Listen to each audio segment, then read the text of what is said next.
Virginia is recognized. North Carolina is recognized.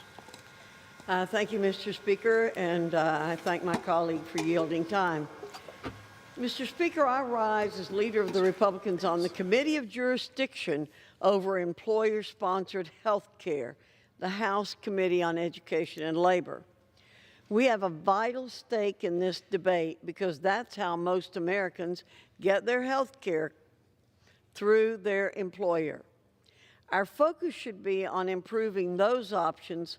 Instead, we're here so our Democratic colleagues can grind an axe against the few remaining health care options they don't get to control. Among its many choice-eliminating, freedom-limiting provisions, this legislation would eliminate short-term, limited-duration insurance plans.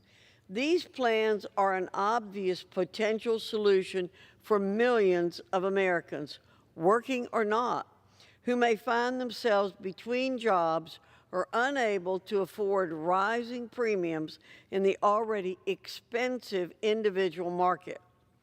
If any of my colleagues on the other side of the aisle claim to be champions for hardworking Americans or the unemployed, their support for this provision is proof that those claims are empty. It's worth noting, for the record, that short-term limited duration plans were legal under the Obama administration, and that states still have the authority to regulate these plans, both under the Obama administration and under the current rules. If states choose to limit or prohibit the sale of these plans, they are free to do so.